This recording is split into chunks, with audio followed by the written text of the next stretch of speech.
Muy buenos días, soy Juan Pérez Richies, continuando con nuestra serie de Introducción al Derecho Internacional Humanitario. Iniciaremos con el tema de aplicación del derecho internacional de los conflictos armados. Para reintroducirnos en el tema, veremos la definición, las características de este derecho internacional humanitario o también como se le conoce derecho internacional de los conflictos armados. Y lo podemos decir los primero.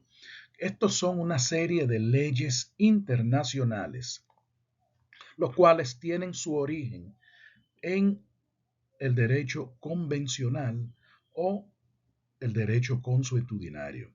Y entendemos por derecho convencional los tratados formales firmados por los estados y lo que tiene que ver con el derecho consuetudinario, todo aquello que proviene de la costumbre.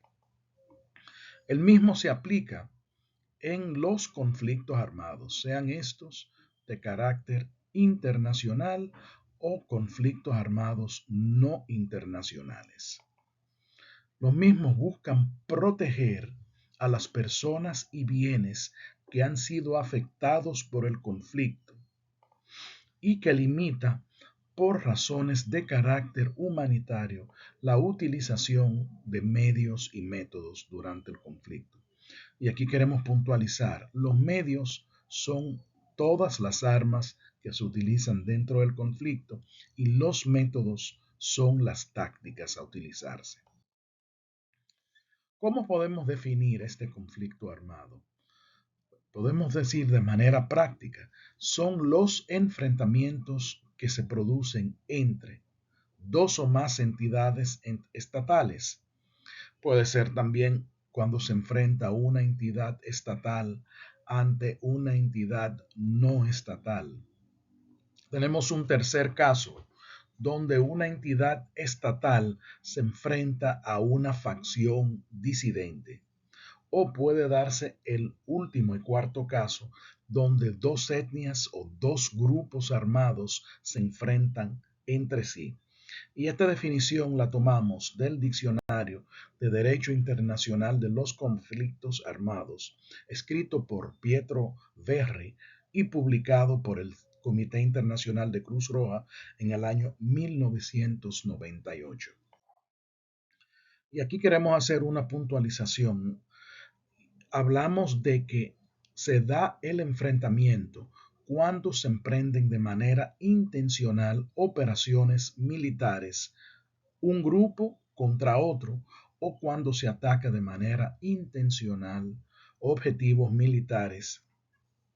Y aquí queremos dejar muy claro, esto es para dejar fuera de este espectro a las incursiones, por ejemplo, que hace una patrulla militar sobre una frontera que cruza de manera equivocada, que se perdieron, se dañaron sus equipos de navegación de un estado a otro cuando están llevando a cabo sus operaciones de patrullaje, o un avión militar que entra en el espacio aéreo de otro estado debido al mal tiempo o porque sus equipos de navegación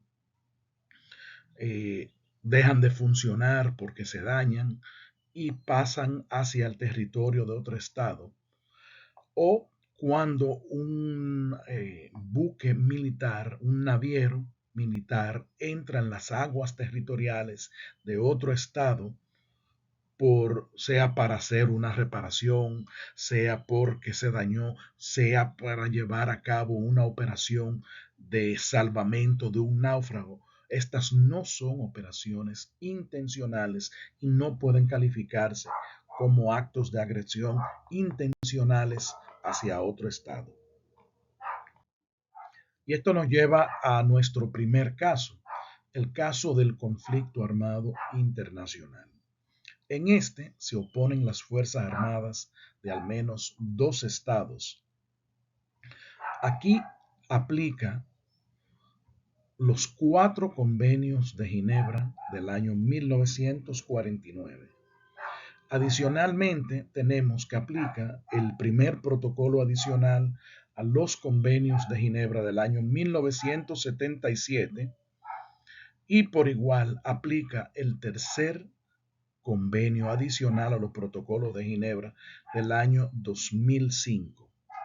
Aquí cabe destacar que las guerras de liberación nacional, las cuales hasta ese momento se consideraban como conflictos armados no internacionales, mediante la aplicación del artículo 1 del primer protocolo adicional a los convenios de Ginebra, son elevados a la categoría de conflicto armado internacional.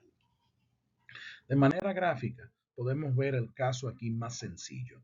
Tenemos que las Fuerzas Armadas del Estado W emprenden operaciones militares y atacan de manera intencional a las Fuerzas Armadas del Estado Z.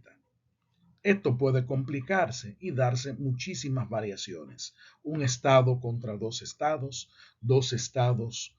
que se enfrentan a dos estados, 5 estados contra 17 estados. La cantidad de combinaciones es interminable y todos son conflictos armados, ya que solamente se requiere que sean las Fuerzas Armadas de un estado que emprendan acciones militares intencionales contra otro estado. Nuestro siguiente caso es el conflicto armado no internacional.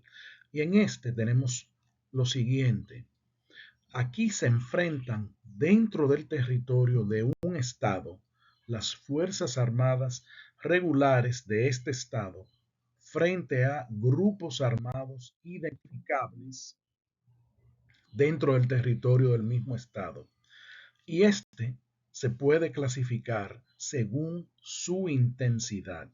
Tenemos primero el conflicto armado no internacional de baja intensidad, en el cual solamente aplica el artículo 3 común a los 4 convenios de Ginebra. Sin embargo, si el mismo cumple con una serie de requisitos un poco más rígidos, y tendríamos el conflicto armado de carácter no internacional o conflicto armado interno, y en este aplicaría al igual el artículo 3 común a los 4 convenios de Ginebra y se le adiciona las normas del segundo protocolo adicional a los convenios de Ginebra. De manera gráfica podemos ver algunos de los casos. Tenemos en este primer caso el estado S, donde tenemos sus fuerzas armadas que se enfrentan a una fracción disidente. Y entendemos por disidente es cuando las Fuerzas Armadas regulares se fraccionan y se enfrentan entre sí. Tenemos un segundo caso. Aquí en el estado M tenemos un grupo armado organizado, el ABC, el cual se enfrenta a las Fuerzas Armadas regulares del estado M. En un tercer caso, aquí en el estado X, tenemos que hay dos grupos armados organizados, el PQR y el grupo armado organizado TV, los cuales se enfrentan entre sí. También puede darse el caso que se enfrenten a las Fuerzas Armadas regulares. Pero aquí no termina.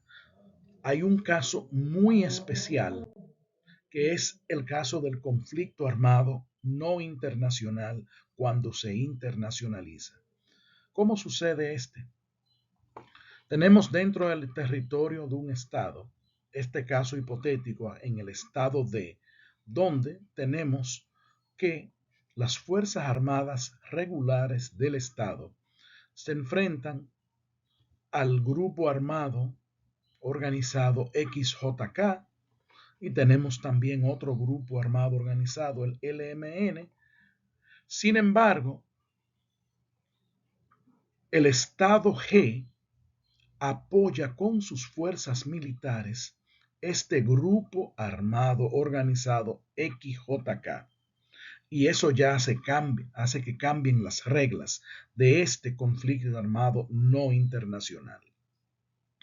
¿Por qué? Porque frente al grupo armado XJK, el Estado D aplica las normas tradicionales del conflicto armado no internacional. Sin embargo, al Estado G apoyar con sus fuerzas armadas el grupo armado, tenemos que el conflicto se internacionaliza y ante las tropas del Estado G aplican las normas del conflicto armado internacional que ya vimos anteriormente. Y este es un caso muy especial donde hay una dualidad de aplicación de normas. Con esto cerramos nuestra participación de hoy. Muchas gracias por su atención.